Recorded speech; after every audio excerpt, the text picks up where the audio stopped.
Bem-vindos ao Casos a Comum, espaço de análise à quarta-feira com Mariana Vieira da Silva e Duarte Pacheco. Vamos conversar sobre temas internacionais, mas sobretudo agora dominamos a atualidade nacional.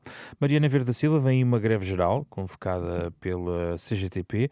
A UGT, em princípio, tudo indica, vai também validar esta quinta-feira a sua adesão, o que transforma este protesto em algo que não vemos na última década.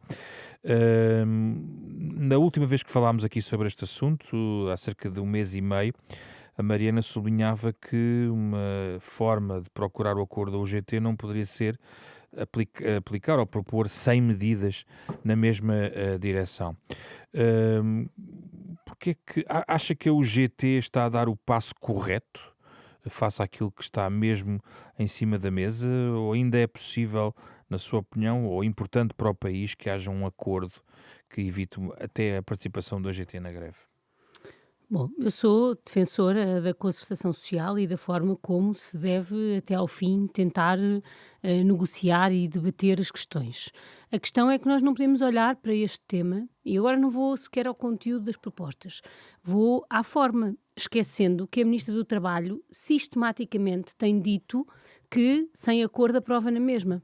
E diz e repete isto muitas vezes, como repete muitas vezes a sua indisponibilidade para pôr em causa alguns dos temas que lhe parecem mais importantes. E, portanto, eu não me parece que esteja criado um clima de diálogo, já não estava antes da convocação da greve. Acho que a convocação da greve também resulta de se ter apresentado uma proposta e depois, durante muito tempo, não se ter negociado. A negociação é uma coisa ativa, que tem que se propor, tem que se marcar reuniões, tem que se discutir os temas, tem que se identificar quais são as margens negociais. E aqui o que nós temos visto é sempre o contrário, é o Governo a dizer que a margem negocial é pequena, que aprova na mesma, sempre mantendo isto no horizonte.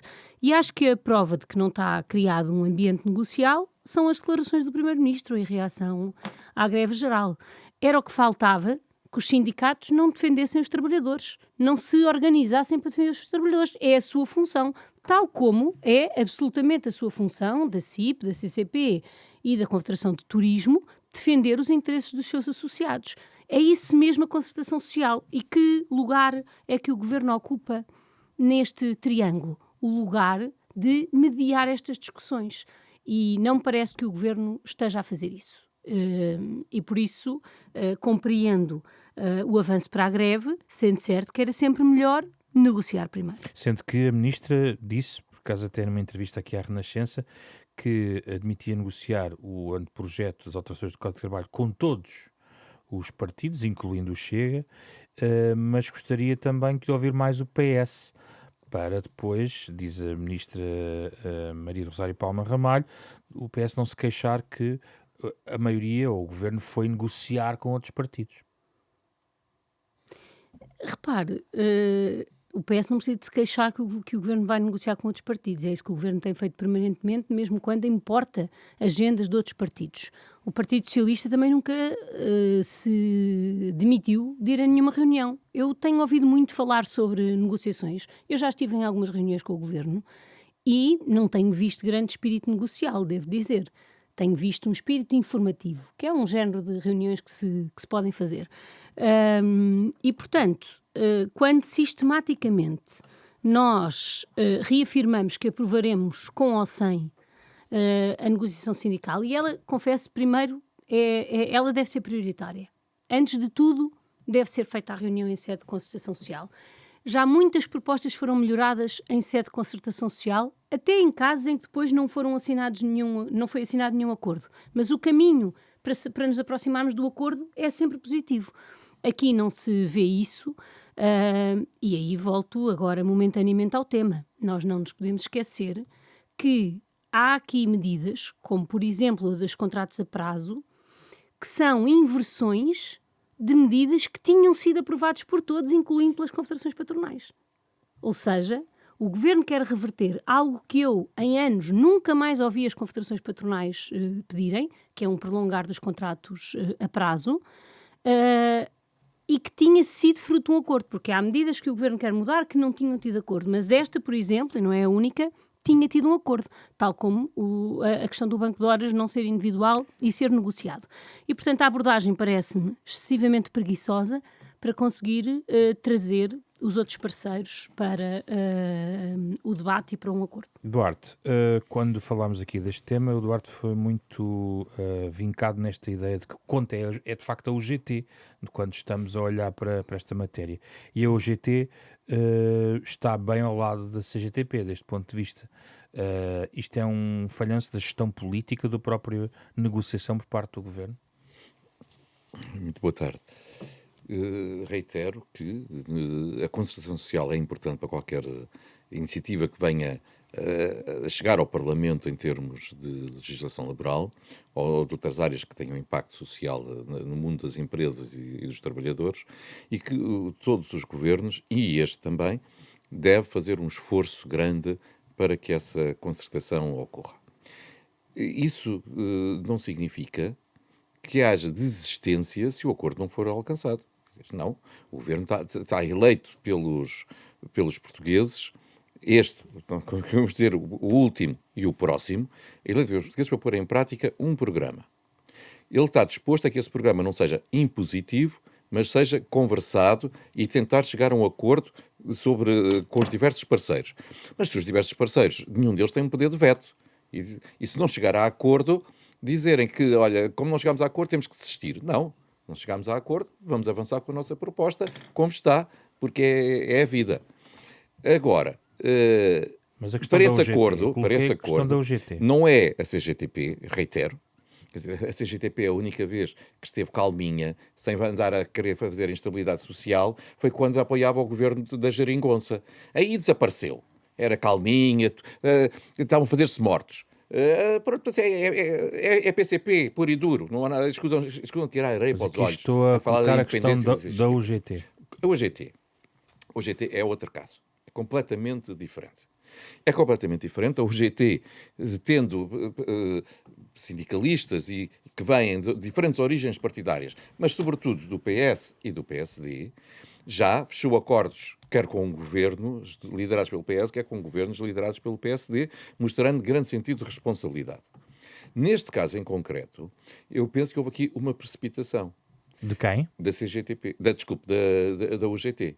Pelo seguinte, se estamos num aspecto ainda a negociar, ir para uma greve geral a reboque da CGTP parece-me um erro para a própria Deixe-me UGT. citar a UGT.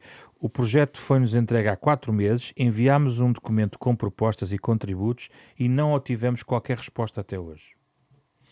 É óbvio, as respostas devem ser sempre dadas e conversadas, etc. Portanto, não tenho dúvida nenhuma, e se isso corresponder à verdade, lamento que tenha sido assim e o Governo não devia ter atuado dessa forma. Ponto. Segundo, como é que está o clima na concertação social? Está o Governo ali disponível para acolher propostas de diferentes parceiros e suavizar algumas das suas propostas iniciais? Eu acredito que sim. Porque é do interesse do próprio Governo que o resultado que saia não seja imposto à sociedade, mas que resulte do entendimento que possa ter, nomeadamente, uma da central sindical. E por isso o Governo tem que estar disponível para ouvir e encontrar soluções. O que não fez, pelo que se percebe. Ou seja, se isto aconteceu... Se isso aconteceu, se não deu qualquer resposta, não o fez como devia ter feito. Por isso é que eu coloquei a questão da gestão política da negociação também. Não houve aqui... Será a inexperiência da ministra? Falta de atenção? Como é que justifica o Duarte uma situação Não destas? quero falar de maior experiência ou menor inexperiência, mas muitas vezes as pessoas não acompanham todos os dossiês como deviam ter acompanhado e com esta responsabilidade. E com esta responsabilidade, a senhora Ministra, a receber, e o Governo a receber essa informação da UGT, devia ter respondido atempadamente. Então, nesta medida, havendo uma greve geral, o que é que deve o Governo fazer? Eu direi o seguinte, eu ainda tenho esperança que, e o Governo está em conversações com as centrais sindicais, nomeadamente com a UGT, que ainda seja possível a UGT não participar nesta greve geral. Eu quero ter essa esperança porque apela ao sentido de responsabilidade. A UGT não é manipulável, mas simultaneamente tem que estar disponível para sentar à mesa e encontrar um diálogo, e o Governo tem que mostrar essa abertura, ponto. Porque se o Governo não mostrar essa abertura, quer dizer, eu passo a compreender a posição da UGT, mas o Governo tem que demonstrar essa abertura e a UGT tem que mostrar sentido de responsabilidade para sentar à mesa. Se chegar ao fim e não houver acordo, muito bem, quer dizer, acho que está no seu direito de ir para uma greve geral, porque dizendo todas as nossas propostas foram recusadas, ou aquilo que era relevante para nós foi recusado, nós temos que manifestar o nosso desacordo nas ruas. Mas não é enquanto um processo negocial está em curso. Não há... Mas por isso é preciso isso é que haver é lamento. negociação. É que se durante 4 meses não há resposta, não podemos chamar a isto uma negociação. Mas Podemos chamar um silêncio. Mas houve reuniões de concertação social Já há muito tempo que não há. onde algumas dessas matérias foram conversadas e foram, Já há muitos meses foram que não há. alvo de discussão. Portanto, não há uma resposta formal de acordo com essa informação que eu quero São acreditar que é declarações de verdadeira. Sérgio Monte, que eu secretário-geral quero- adjunto ao que eu GT. quero acreditar que são verdadeiras e, portanto, se não foram, deviam ter sido.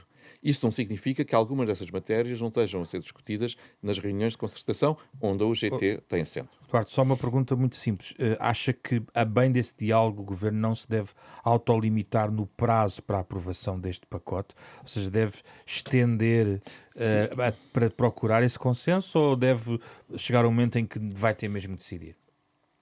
Não, eu acho que o ideal é prolongar esse processo negocial o tempo que for necessário para se procurar um consenso. Isso não significa atirar isto para as calendas gregas ou desistir da ideia.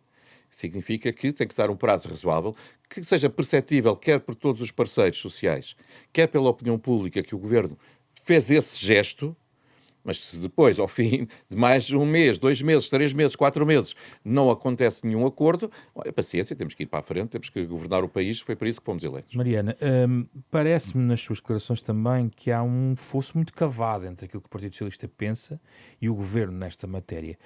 Mas haverá ainda espaço, por exemplo, por parte do Partido Socialista, em 2 ou 3 áreas-chave para reconsiderar e para, enfim, diminuir esse fosso? Eu queria, antes disso, dizer uma coisa sobre este tema dos sindicatos e dos partidos políticos.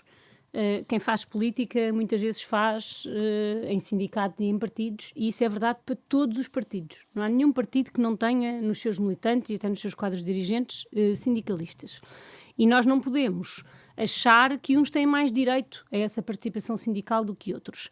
Não é verdade que durante os anos do governo de António Costa não tenha havido manifestações. Aliás, o governo está sempre a reafirmar que agora é que há um clima de paz social e que antigamente havia muitas manifestações, algumas delas por sindicatos da CGTP, como a FENPROF, e muitas ainda durante o tempo da geringonça. Relembro o que aconteceu em 2018, da geringonça... Pura e dura. Exatamente, com todos os partidos ainda a pertencer. E, portanto, não é verdadeiro essa mas também não me cabe a mim defender a CGTP.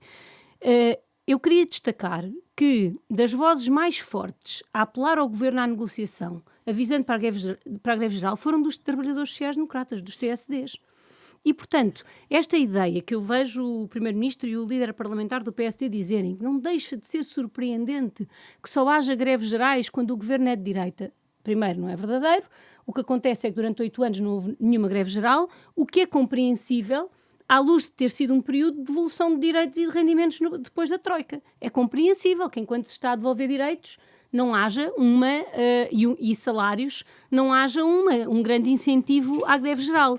E, portanto, eu recomendava que o PSD ouvisse os seus sindicalistas organizados numa estrutura que são os TSDs e percebesse porque é que, quando há um silêncio quanto às propostas dos sindicatos e semanalmente a ministra diz que aprovará com ou sem acordo, isso cria um ambiente negocial, ou melhor, cria um ambiente não negocial, que é isso que PS deve estar disponível. Quanto ao Partido Socialista, não há nenhum português que nos esteja a ouvir que não saiba a disponibilidade que o Partido Socialista tem demonstrado em todas as áreas para negociar. Também não houve nenhum esforço do Governo de aproximação. E volto a dizer aquilo que disse da primeira vez. Esta proposta tem como principal ângulo o desfazer de medidas do Partido Socialista. E, portanto, uma coisa é haver disponibilidade para negociar. Outra coisa é participar num ajuste de contas a medidas que nós próprios tomamos e que, se tomamos, é porque as consideramos relevantes. Então é insanável isso. eu não sei se é insanável, depende. O Governo também pode... O Duarte há bocadinho dizia, pedir responsabilidade à UGT. Eu peço responsabilidade ao Governo, porque nós não mudamos a legislação laboral. A legislação laboral tem sido alteradíssima ao longo dos últimos anos, sem sequer explicar porquê, numa espécie de uma bravata que tem um lado jurídico e outro lado político, sem nenhum espaço à abertura e sempre reafirmando as suas razões. E, portanto, aguardemos também pelo Governo querer dar esse sinal. Eu não percebo muito bem, a Ministra vai dizendo que o PS também tem que estar disponível. Disponível para quê? Isso cabe ao Governo, esses espaços cabem ao Governo. A aproximação, quer aos sindicatos, quer aos partidos, cabe a quem governa. Estou à vontade, já me coube a mim, neste momento não cabe. E, portanto, a Ministra, se quer aprovar o seu Código do Trabalho, tem que se movimentar. Duarte, só uma nota, antes de ainda um pequeno tema nacional. Dizer que o PS tem que estar e as negociações, conversações, melhor dito, que possam existir com as forças políticas, será no Parlamento no momento em que a iniciativa legislativa entrar. Neste caso, ainda estamos aqui um pouco atrás desse momento, o que não significa que não se mostre desde já abertura para depois conversar com todos os partidos.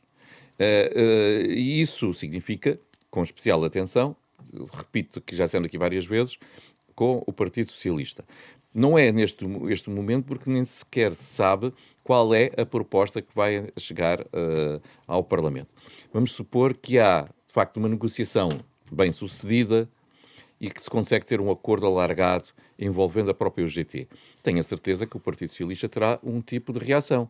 Se for algo em que ambas as centrais fiquem de fora, o Partido Socialista terá outra. É natural que assim aconteça.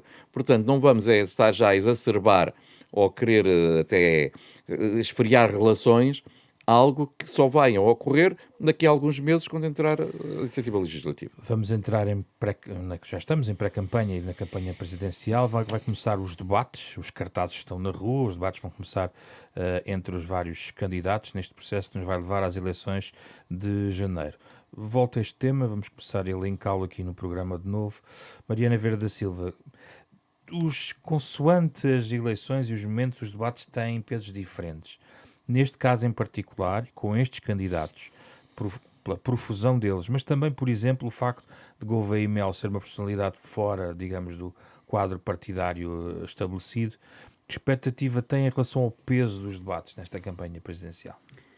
Eu acho que os debates nesta campanha são fundamentais, ou melhor, dizendo, eu acho que os debates nesta campanha têm que ser fundamentais. Temos que conseguir que sejam fundamentais. Porque apesar de já estarmos há vários meses em pré-campanha, tem sido uma pré-campanha pouco marcada pela apresentação por parte dos candidatos das suas posições. Isto não é a todos, mas é significativo relativamente aos temas mais importantes da nossa sociedade.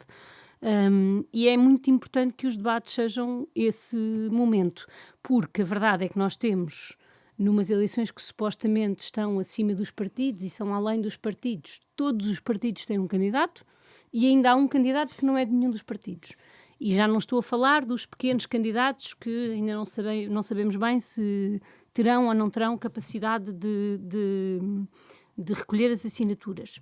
E, portanto, no momento onde uma das coisas que o país mais precisava era de alguém que assegurasse as pontes entre os vários campos políticos, temos uma eleição completamente espartilhada, em que cada um tem o seu candidato e onde falta debate sobre dois tipos de questões fundamentais, para resumir. Questões que resultam desta experiência de 8 anos, digamos, muito interventiva por parte do Presidente da República no quadro político, e isso resulta num conjunto de questões que acho que todos temos que saber qual é a opinião de cada Presidente sobre o que acontece quando um orçamento chumba, quais são as condições de governo, sobre maiorias que partam não do partido que foi mais votado, vários temas que vivemos nos últimos 10 anos, por um lado, e por outro, temas que têm dividido a nossa sociedade, como o tema da imigração e outros, o tema das relações laborais, todos estes temas, porque um Presidente da República, enquanto Presidente, não deve ser um comentador político. Mas antes de ser Presidente é muito importante que quem vota conheça as posições políticas de todos os candidatos e por isso tenho uma expectativa que os debates possam ser esse momento. Uma pequena pergunta. Ainda, relacionada com os candidatos, a profusão de candidatos à esquerda ficaria surpreendida com movimentos de desistência nos candidatos para favorecer outros, ou não?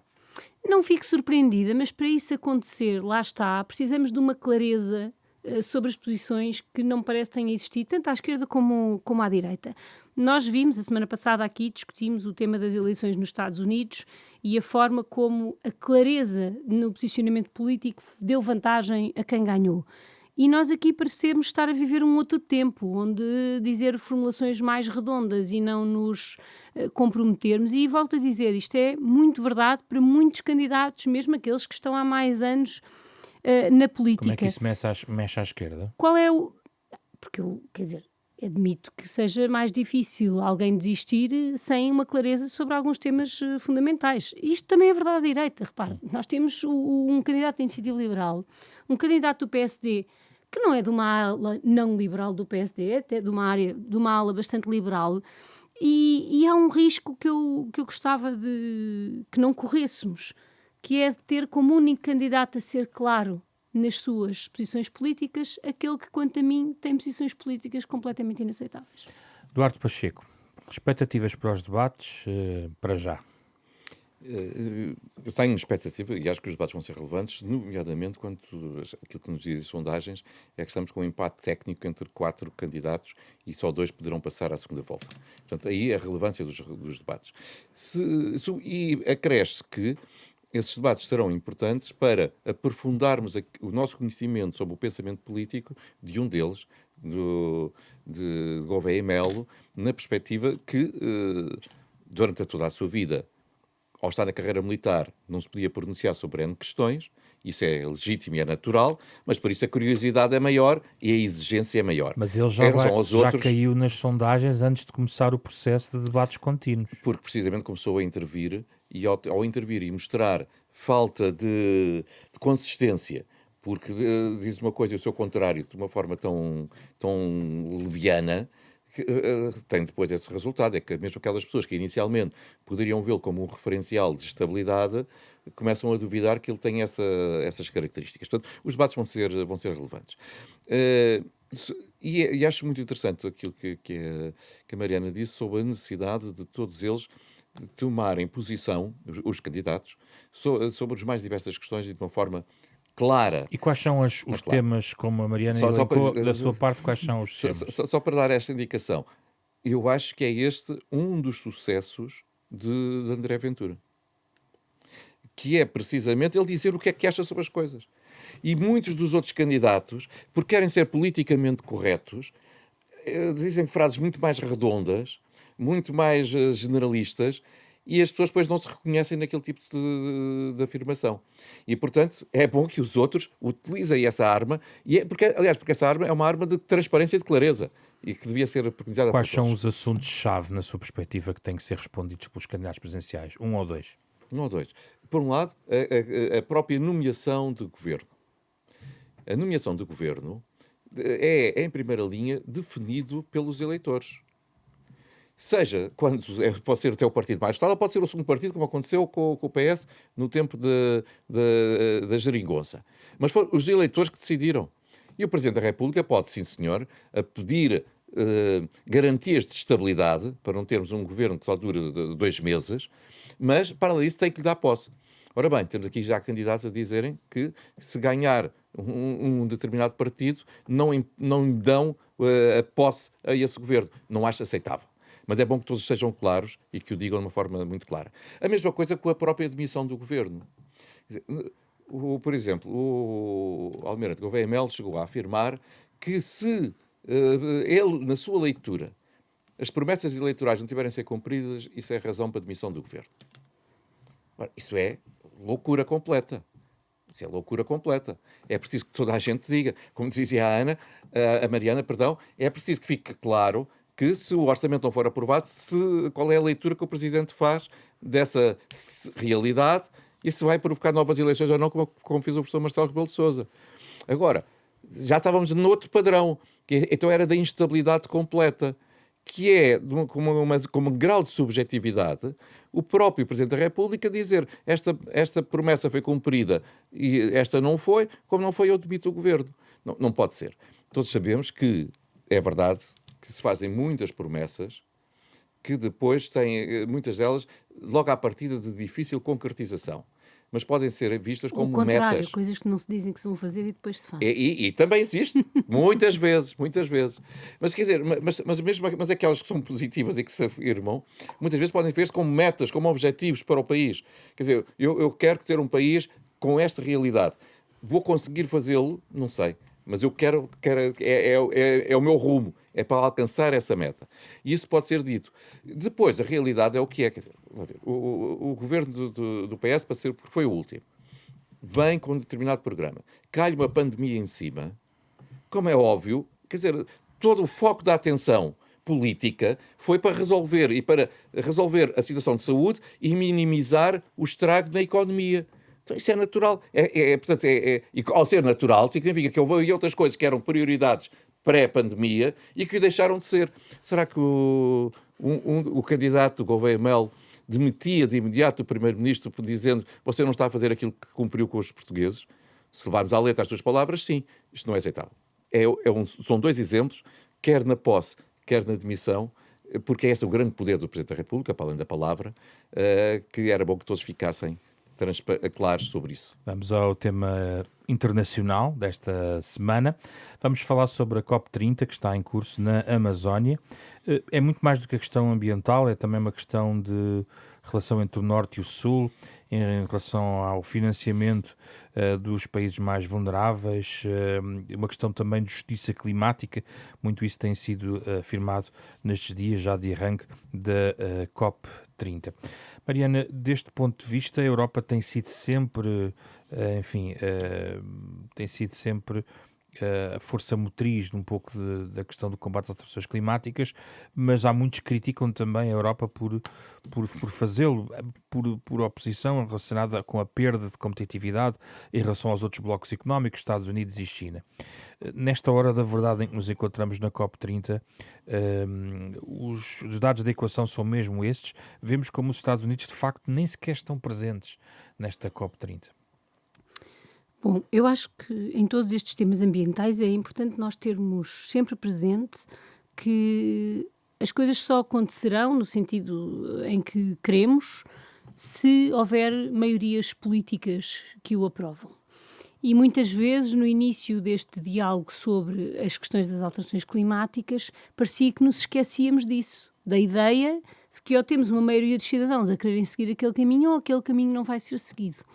E desse ponto de vista é muito interessante esta COP e o tema que o Brasil trouxe para a mesa, que é o tema da proteção da natureza, das florestas e de eventualmente ter que haver uma compensação aos países mais pobres que precisam de defender o seu clima e contribuindo assim para o combate que o mundo tem que fazer, por ele permitir uma agregação maior de pessoas. Este não é um combate de governos, é um combate de povos.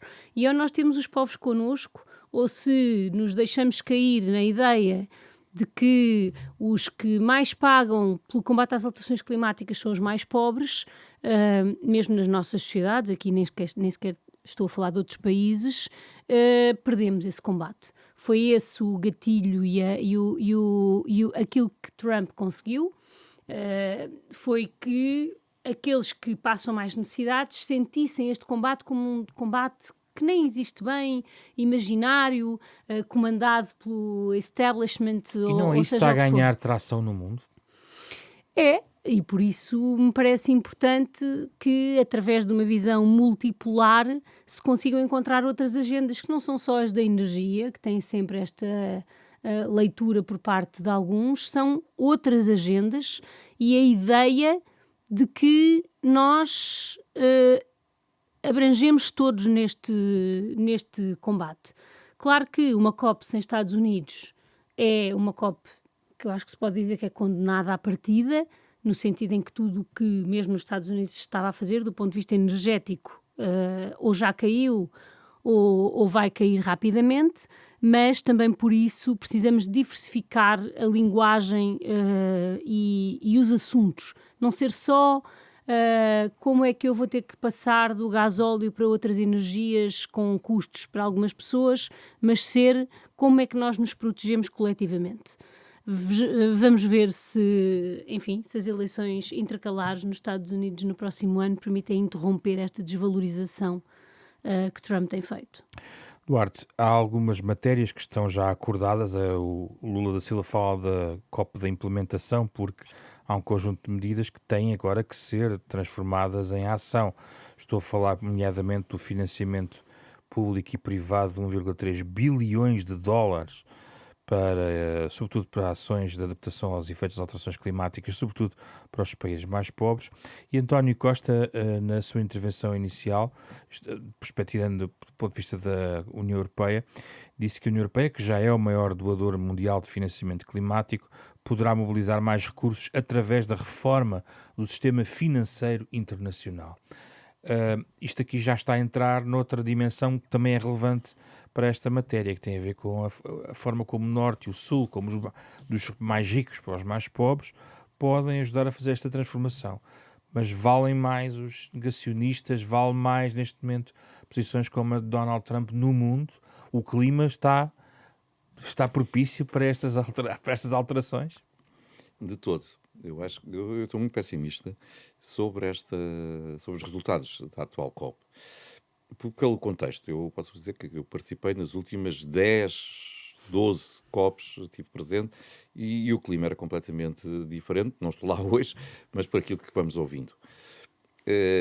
Porque havia um entendimento que, efetivamente, estávamos numa rota deslizante e tínhamos que fazer algo para não irmos ao fundo. E hoje não há essa sensibilidade de muitos dos líderes globais. A começar pelos Estados Unidos, sim. Biden tinha John Kerry com esta área era a única atividade dele. Era trabalhar nesta área. Agora, zero. Portanto, foi uma passagem de 180 graus. Mas, mesmo nesta COP, as outras grandes economias não estão representadas ao mais alto nível. Nós focamos nos Estados Unidos, mas a China não está, a Índia não está. Estão a outro nível. Os Estados Unidos estão mesmo ausentes. Estão ausentes. Aliás, não estão ausentes, estão com a presença do governador da Califórnia, de muitos autarcas e outras, as pessoas que nos Estados Unidos pensam diferente em relação a Trump. Mas não representam formalmente o Estado. Exato. E, portanto, e sabemos que o mais importante do que os discursos políticos são as negociações que são feitas ao nível técnico com os representantes de cada país. Mas tem que ter cobertura política. É verdade, os Estados Unidos não estão. É logo uma desgraça. Mas depois acresce que os outros, se calhar até percebendo isso, também deixaram de estar envolvidos ao mais alto nível. E, portanto, pensar que um técnico chinês vai dar grande abertura para passos em frente, quando os seus líderes não estão lá para lhe dar a cobertura, não vai acontecer nada. Portanto, isto vai ser um falhanço. Acresce que a própria União Europeia, já disse recentemente a senhora van der Leyen, que vai fazer uma derrogação das metas e dos compromissos que estão assumidos. Já foi difícil encontrar um acordo na União Europeia recentemente. Portanto, isto significa que a própria União Europeia, que, como disse e bem, tem sido um motor nesta área, da área climática, de combate ao clima, às alterações climáticas, ela própria já está disponível para derrogar as metas que antes assumiu, porque percebe que não há contexto político e social, mesmo na Europa, para muitas dessas questões. E isso evidencia que nós temos que compreender o porquê. Porque aquilo que dá para... e a mensagem que foi vendida, e que cola bem em alguns setores da sociedade, é que fruto como esses custos, essas metas, não são feitas por todos, mas só por alguns, estes alguns ficam em condições desvantajosas em termos de competitividade da sua economia face a outros. E isso tem consequência quer ao nível salarial, quer ao nível do emprego. E, portanto, setores populacionais depois que são vítimas precisamente deste flagelo dizem a culpa foi das alterações, é dos acordos climáticos. E, portanto, tem que se explicar às pessoas que não é bem assim. O ideal é que todos sigam. Se finalmente, só dizer, há aqui uma questão muito importante do financiamento, já esteve Sim. presente na última e que vai voltar a estar aqui certamente, que é o financiamento, nomeadamente do fundo, do fundo ambiental, que é há economias que são consideradas em vias de desenvolvimento, mas que são muito mais ricas do que muitas consideradas desenvolvidas. Está a falar da China também? A falar da China, é um exemplo. A China, os países do Golfo. E, de facto, aí eu compreendo que Trump depois tenha razão quando diz nós estamos a pagar e outros que têm uma economia em grande desenvolvimento, não é em vias de desenvolvimento como a economia do Gabão, mas eles não contribuem. Isto não é possível. E, portanto, tem que se reformular o próprio modelo de financiamento, como dizia António Guterres, não só na área do financiamento internacional, do sistema financeiro internacional, mas do financiamento desses programas. Só mesmo um minuto, que só tenho aqui. Mariana, o que é que se passa aqui? As pessoas estão a deixar de ligar à questão ambiental? O que é que se passa com as sociedades? Nomeadamente, mesmo na Europa, está a haver uma desconexão deste ponto de vista. Porque nós não encontramos soluções que não façam uma parte da população sentir-se prejudicada e sentir que tem um custo muito maior do que o benefício que sente.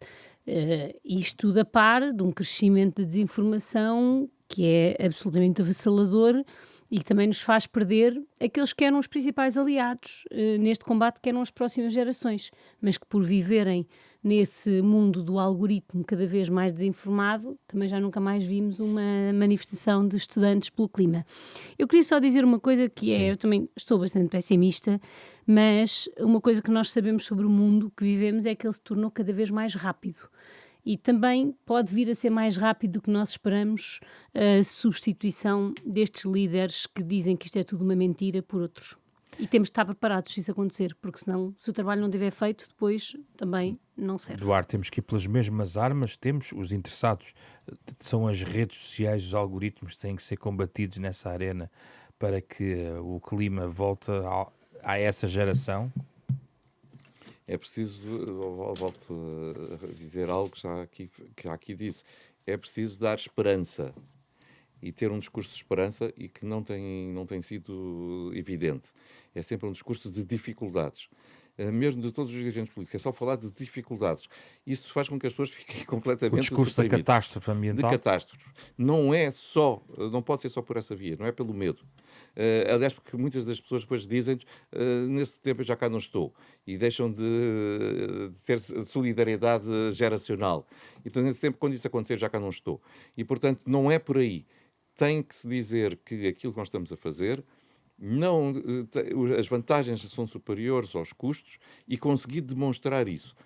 Também, quer nas palavras, mas também nas redes sociais, e aí tem sido muito difícil, porque sabemos que a desinformação é uma realidade. Muito obrigado. Encontramos na próxima semana.